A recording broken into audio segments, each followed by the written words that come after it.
अपनी मरी हुई पत्नी की तस्वीर के सामने रोते हुए विजय कह रहा था, मैं हमारे बेटे के साथ कोई अन्याय नहीं होने दूंगा, पता नहीं कब क्या हो। विजय खाने के टेबल पर अपने दोनों बेटों से कहता है, पंकज, जीतू, मुझे तुम दोनों से बहुत जरूरी बात करनी है। हाँ पापा बोलिए ना। पापा आपको बोलने के लिए पूछना नहीं पड़ेगा। बेटा, मेरी तबीयत ठीक नहीं रहती, उम्र हो गई है, कब क्या हो जाए कोई नहीं जानता, इसलिए मैं बंटवारा करना चाहता हूँ, सबका बराबर बराबर, किसी को कोई दिक्कत नहीं होगी किसी से, वरना एक वक्त के बाद अच्छे अच्छे घरों में झगड़े होने लगते हैं। पापा जी, इसकी क्या जरूरत है? सेजल और मुझे कोई दिक्कत नहीं है, हम साथ हैं, साथ रहना चाहते हैं। सेजल मेरे लिए छोटी बहन की तरह है। हाँ पापा जी, मैंने भी भाभी को कभी अपनी जिठानी नहीं समझा, हमेशा उन्हें अपनी छोटी बहन समझा है। बहू, अभी तुम दोनों ये कह रही हो, लेकिन मेरे मरने के बाद तुम दोनों में नहीं बनी और झमेले होने लगे, तुम ही कहोगी बूढ़ा खुद तो मर गया और हमें फंसा गया, बंटवारा करके जाता तो आज हमें झेलना नहीं पड़ता, तुम दोनों मुझे कोसोगी। तुम दोनों के बीच में प्यार है, अच्छी बात है, भगवान करे मेरे बच्चों में इसी तरह प्यार बना रहे, तुम दोनों एक साथ ही रहना। बस मैं पेपर में बंटवारा कर देता हूँ, कल को अगर कोई झमेला तुम दोनों में हुआ या पंकज और जीतू में या तुम्हारे बच्चों में, तो अपना अपना हिस्सा लेकर साइड हो जाना बिना किसी कलेश के। ठीक है पापा, आपको जैसा ठीक लगे। वैसे भी आपने हमसे ज्यादा दुनियादारी देखी है। ठीक है, तो कल मैं पंचायत को बुला लेता हूँ, सबके सामने होगा बंटवारा, और उमा को भी बुला लेना तुम दोनों भाई।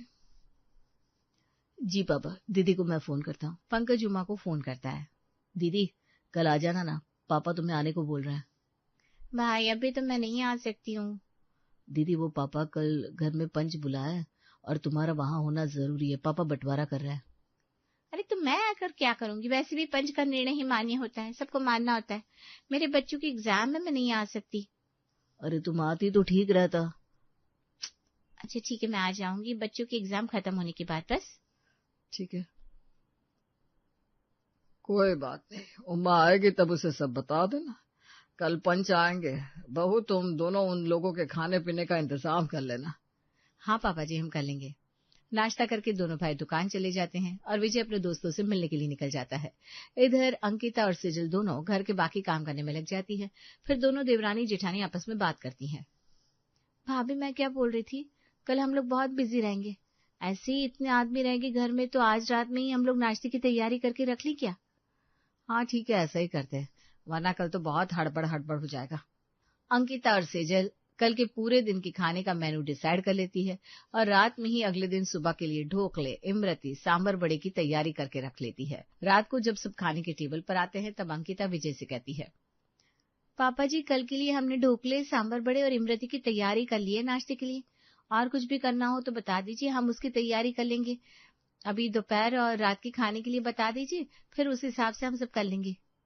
अरे बेटा, सब बड़ी उम्र के लोग रहेंगे, नाश्ते में जो किया है वो बहुत है, और क्या बनाओगे, बाकी दोपहर में हल्का खाना बनाना, शाम तक सब चले भी जाएंगे। यहाँ कोई पार्टी थोड़ी ना चल रही है जो तुम इतना खाना बना रही हो। भाभी चलो इसी बहाने आपके हाथों का खाने को तो मिलेगा कुछ अलग अलग, वरना रोज वही सब खाते हैं। तू तो कुछ और ही है बहू, तुम दोनों को जो सुविधा लगे वही बना लो। ठीक है पापा जी। अगले दिन सुबह अंकिता और सेजल दोनों जल्दी उठ जाती हैं और उठते ही खाना बनाने में लग जाती है। 9 बजे तक पूरे घर का काम करके सेजल और अंकिता नाश्ता तैयार करके रख देती है। थोड़ी देर के बाद 10 बजे के करीब सब आने लगते हैं। आज पंकज और जीतू दुकान भी नहीं खोलते। आओ भाई आओ, तुम लोगों का ही इंतजार कर रहा था। हाँ भाई चलो काम चालू करते हैं। अरे रुको, पहले खा पी लो, नाश्ता कर लो, उसके बाद आराम से करेंगे, यहाँ कोई झमेले वाली बात थोड़ी ना है, बस अपने ही बच्चों में बराबर बंटवारा करना है, ताकि किसी को ये ना लगे किसी को कम या किसी को ज्यादा मिला है। बात सही है, आज बहू के हाथ का खाना खाएंगे। बहू मुझे चाय पिला दे बस। अंकल जी नाश्ता भी करना पड़ेगा, ऐसे नहीं चलेगा। अरे बहू तो खाना लगा। सेजल और अंकिता खाना लगाती है और सब प्रेम से खाते हैं। बहू ढोकले बहुत स्वाद है, मेरे लिए पैक कर देना, मैं खाऊंगा। जी अंकल जी। सब खा पी लेते हैं, फिर बंटवारे का काम शुरू होता है। तभी पंच में से एक आदमी कहता है, यहाँ हम 5 आदमी के अलावा बस विजय और उसके दोनों बेटे रह सकते हैं, क्योंकि आदमी जितने होंगे उतनी बहसबाजी होती है और हमें यहाँ आराम से काम करना है, ना कि काम को लटकाना है। हाँ वही तो बात है। अंकिता और सेजल ये सुनकर रसोई में चली जाती है और दोपहर का खाना बनाने में लग जाती है। सेजल, हम बहुओं की कोई इज्जत ही नहीं है जैसे। हम बहुएं काम करने के लिए होती है क्या बस? हाँ भाभी, ना हमारा मायका होता है ना ससुराल। अगर दीदी यहाँ होती तो दीदी को वहाँ खड़ा रखते। हमारे जैसी बहुएं दिया लेकर ढूंढने से भी नहीं मिलेगी। हमें ही सुनाया जा रहा था कि हम दोनों बीच में किचकिच करेंगे। अरे रहने दे, बंटवारा होने दे, उसके बाद देखते हैं। उधर विजय अपनी सारी प्रॉपर्टी के पेपर एक जगह रखता है। मेरे पास 3 घर है, तीनों घर एक एक बच्चों को दे देता हूँ, ये ज्यादा अच्छा रहेगा। बच्चों से पूछ लीजिए वो क्या चाहते हैं। अगर तीनों घर में एक एक फ्लोर लेंगे तो वैसे भी कर सकते हैं। नहीं नहीं, ऐसा नहीं करना भूल कर भी, क्योंकि ये ना हमेशा लड़ाई का घर ही बना रहेगा। हाँ, वो सोनलाल ने ऐसा किया था, फिर देखा उनके बेटों में अब तक नहीं होती। अरे नहीं नहीं, अलग कर देना ही सही है। पंच तीनों में एक एक घर और बराबर बराबर सोने चांदी का बंटवारा कर देते हैं। दुकान दोनों बेटे में बराबर कर देता हूँ, लेकिन हर महीने उमा के नाम का 2000 निकाल कर रख देना। जब वो साल में एक बार आएगी तो उसे एक बार में पैसे दे देना, ताकि उसे मेरे ना होने की कमी ना लगे। भाई विजय, तुमने बहुत अच्छा बंटवारा किया। ऐसा बंटवारा मैंने किसी के घर में नहीं देखा। वरना दुकान का भी बराबर बंटवारा कर देते कोई और होता तो। दुकान का कैसे बंटवारा कर दूं? यही तो इन दोनों की कमाई का जरिया है। उमा की शादी में मैंने बहुत पैसे खर्च किए थे और परिवार भी अच्छा खोज कर दिया था, तो फिर उसे क्या जरूरत है इसकी? यही होना चाहिए। फिर पंच पंकज और जीतू से सवाल करते हैं। बेटा, क्या तुम दोनों सहमत हो इन सब से? पापा ने जो डिसीजन लिया है हमें मान्य है। हाँ हाँ, पापा जो कहेंगे वो सही होगा। वाह वाह विजय, तेरे बेटे तो गजब है। बहुत इक्का है दोनों भाइयों में। सो तो है। चलो खा लेते हैं अब खाना पीना, तुम सब भी बैठे बैठे थक गए होंगे। चलो थोड़ा घूम कर आते हैं, फिर खाना पीना खाया जाएगा। हाँ हाँ चलो भाई। पंच के 5 आदमी और विजय घर के बाहर जाते हैं और थोड़ी देर बाद घूम फिर कर वापस आते हैं। विजय अंकिता से कहता है, बहू खाना लगा दे, खाकर सब आराम भी करेंगे ना। जी पापा जी, अभी लाई। अंकिता और सेजल मिलकर खाना लगाती है सबके लिए। खाने में चावल, दाल, पनीर की सब्जी और रोटी होती है। सब खाना खाकर तारीफ करते हैं। बहुत खा लिया विजय, आज तो अब नींद आने लगी है। अपना ही घर है, आराम से सो जाओ भाई। अब सोना नहीं है, बस चाय पीकर घर चलेंगे अपने घर। बहुओं का भी काम बढ़ गया है हमारे कारण। वो दोनों भी तो आराम करेगी कि हमारी खातिरदारी करती रहेगी। ऐसा कुछ नहीं है अंकल जी। चाय पीकर पंच के आदमी चले जाते हैं। रात को अंकिता और सेजल पंच के बनाए हुए पेपर देखती है और दोनों आपस में बात करती है।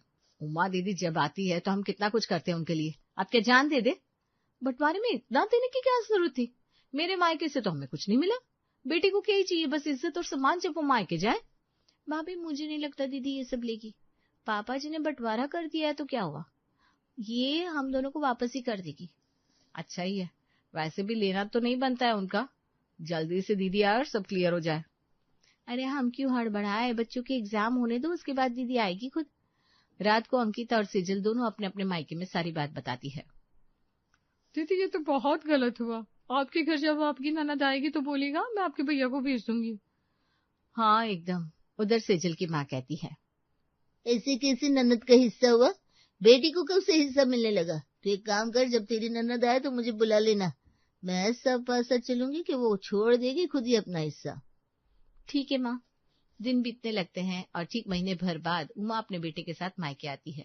उमा को देखकर अंकिता और सेजल अपने अपने घर पर फोन कर देती है। ठीक उसी शाम को अंकिता का भाई आयुष और सेजल की माँ तारा भी वहाँ आते हैं। रात के खाने के वक्त जब सब बैठे होते तब तारा कहती है, उमा बेटा, बहुत दिनों बाद तुझसे मुलाकात हुई। अच्छा वो मैं आ गई। हाँ आंटी जी, मैं तो बंटवारे को लेकर आई हूँ। अच्छा अच्छा, बंटवारा हुआ है क्या? अच्छा, वो अपने जीते जी अंकल ने बंटवारा कर दिया। अच्छा ही किया, वरना बाद में दिक्कत होती है। मैंने भी अपने दोनों बेटों में बंटवारा कर दिया बराबर। बेटी कौन सा हिस्सा लेती है? मेरी सेजल ने तो बोल दिया, मम्मी मुझे एक चम्मच भी नहीं चाहिए, मेरी शादी हो गई है, जो है सो मेरे ससुराल है, अब दोनों भाइयों को दे दो बस। अगर हम हिस्सा लेंगे तो कौन सी भाभी हमें पूछेंगी? मेरे मायके में मैंने भी हिस्सा नहीं लिया था। हाँ बात तो सही है आंटी जी, उमा समझ जाती है तारा और आयुष यहाँ क्यों आए हैं, लेकिन वो फिर भी कहती है, हाँ आंटी जी ठीक बोल रही हैं आप, लेकिन पापा ने बहुत मन से मेरे नाम कुछ किया है, मैं उन्हें उदास नहीं कर सकती। अपना हिस्सा तो मैं लूंगी ही, इसीलिए तो आई हूँ ताकि अपने नाम से रजिस्ट्री करवा सकूं। मुझे वैसे भी कोई फर्क नहीं पड़ता कौन क्या बोलता है। तारा उमा का मुंह देखती रह जाती है और जबरदस्ती मुस्कुराती है। अगले दिन उमा और आयुष वापस चले जाते हैं। इधर अंकिता और सेजल आपस में बात करती हैं। मेरी भाभी ने मुझे सही कहा था, जिस घर में ननद आ जाती है वो घर घर नहीं रहता। भाभी मेरी मम्मी ने कहा है अब हम दोनों को ही कुछ करना होगा। दीदी को एक जरा शर्म नहीं आई, कैसे बोल रही थी मैं अपना हक लेकर आऊंगी। ठीक है ना, हमें क्या है, जब ननद की तरह हिस्सा लेगी तो उन्हें वैसा ही ट्रीटमेंट मिलेगा ना कि ननद की तरह उन्हें बिठाकर पूछ पूछ कर खिलाते रहेंगे। बोलो भाई। हाँ वही करना होगा। अंकिता और सिजिल के मन में उमा के लिए जहर भर जाता है। उधर उमा पंकज और विजय से कहती है, पंकज मैं क्या बोल रही थी, जो घर पापा ने तुम्हें दिया है वो मुझे दे दो और मेरा वाला तुम ले लो। ठीक है, अभी तक रजिस्ट्री नहीं हुई है, आप वो वाला ले लो, मुझे कोई दिक्कत नहीं है।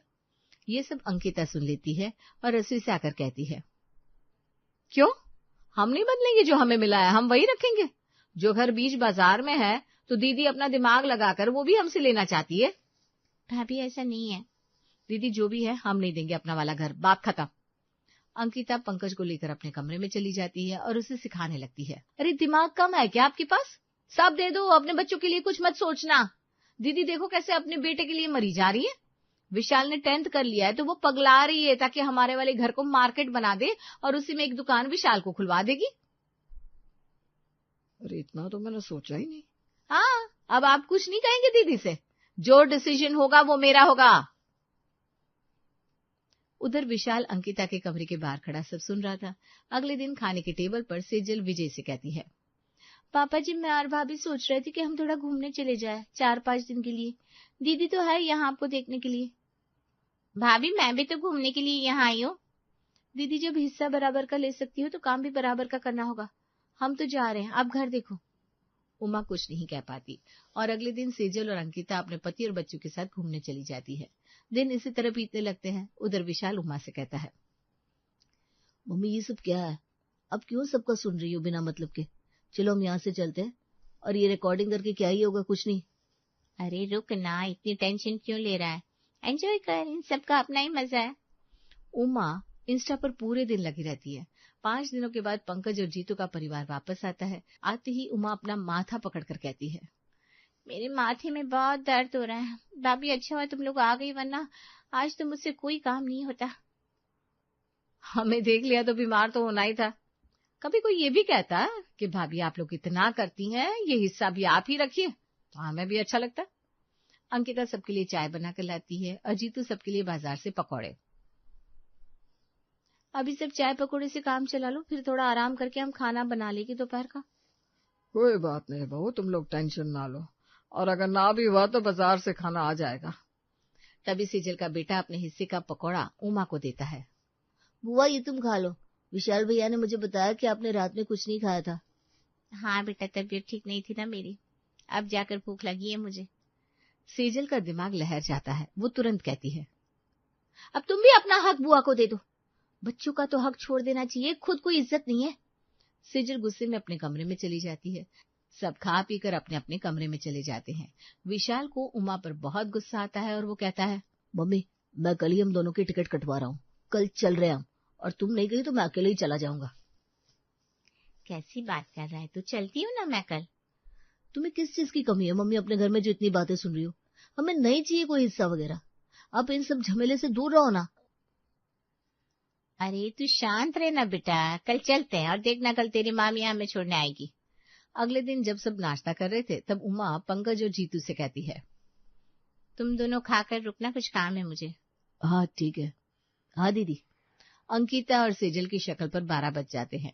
वो दोनों एक दूसरे के चेहरे को देखने लगती है। फिर खाने के बाद उमा एक पेपर लाती है और जीतू और पंकज से कहती है, भाई तुम दोनों इस पेपर पर साइन कर दो, मैंने भी कर दिए हैं। अंकिता ये सुनते ही पेपर छीन लेती है। आप दोनों भाई भूलकर भी इस पर साइन मत करना। अब क्या पता दीदी ने इसमें क्या लिखवाया हो। अब क्या हमें रोड पर बिठाने का इरादा है? धोखे से बाकी सब भी अपने नाम करवा लोगी दीदी? आप हमारे लिए कुछ रहने भी देंगी या नहीं? उमा हंसते हुए कहती है, भाभी मैं कुछ नहीं ले रही हूँ, अपने भाइयों को दे रही हूँ अपना हिस्सा वापस, क्योंकि मुझे ये सब नहीं चाहिए। क्या? जब आपको नहीं चाहिए था तो आपने ये सब किया क्यों? हाँ दीदी, आपने ऐसा क्यों किया? विशाल, जरा इन लोगों को वीडियो तो दिखा। विशाल सारे रिकॉर्ड किए हुए वीडियो दिखाता है और उमा कहती है, ये सब इसलिए किया ताकि ओरिजिनल एक्सप्रेशंस मुझे मिल सके और मैं इंस्टाग्राम पर रील्स बना सकूं और फेमस हो सकूं। अच्छा, आपने इसलिए मुझसे वीडियो बनवाए थे? मम्मी यार, एटलीस्ट मुझे तो बता देते। अरे बता देती तो ये सब देखने को नहीं मिलता ना। उमा अपना हिस्सा देकर विशाल के साथ वापस चली जाती है।